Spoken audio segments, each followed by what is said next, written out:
You didn't need statistics, you could see it all around you. Especially on the new Steine, which, with so many people affected by the crisis living nearby, continued to be a popular spot for peaceful contemplation. Looking onto it from the hotel dining room where George and Grace often sat, the impact of the virus was literally staring them in the face.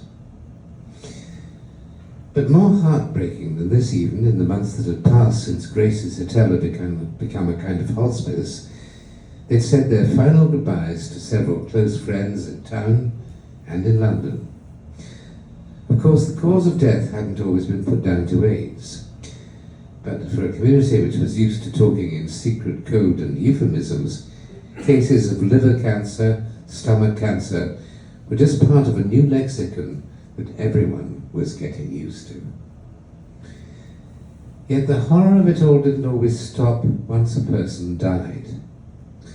Such was the fear surrounding the virus, lots of funeral parlours refused to handle the bodies of people whose deaths they knew to be AIDS-related. For this reason, Grace had begun making a directory of undertakers up and down the country who were willing to help. Anything to lessen the grief felt by those left behind. At least more people were getting tested, and it seemed that scientists were beginning to look into treatments, something called AZT. But it hadn't been approved yet. And as for a vaccine, they were saying it could be years off.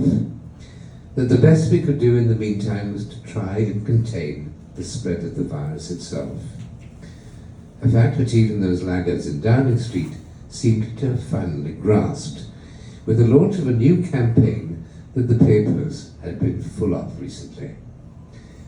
And in just a few moments, George, Pete and Grace would be able to see it for themselves.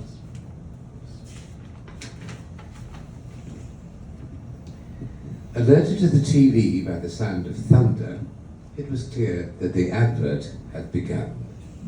No, not thunder, but what appeared to be a volcanic eruption, accompanied by a sober voice warning of an incurable disease that anyone could catch. The footage cut to a mechanical drill attacking the surface of a piece of rock. Joined seconds later by the clanging bells of doom and a close-up of a handheld chisel, the idea behind the ad started to reveal itself.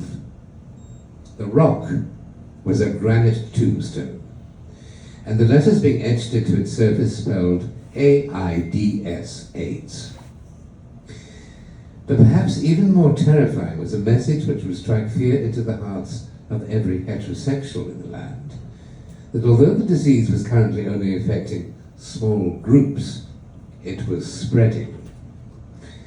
And then, as if to underline the fact that we were all in some way in really heavy shit, over and toppled the tombstone, followed quickly by the appearance of the leaflet, which would soon be dropping through the nation's letterboxes.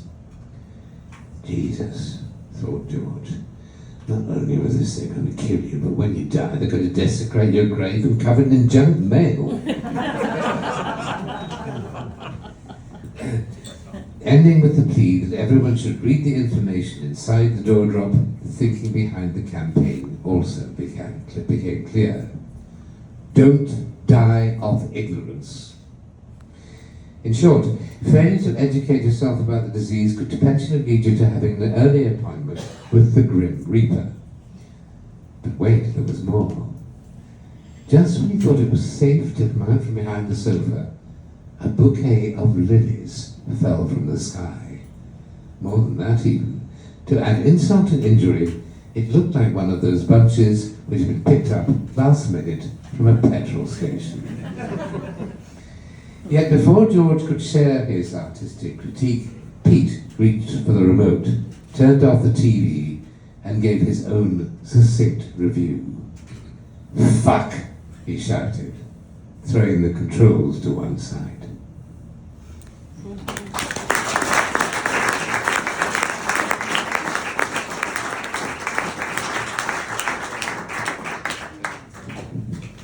Hello?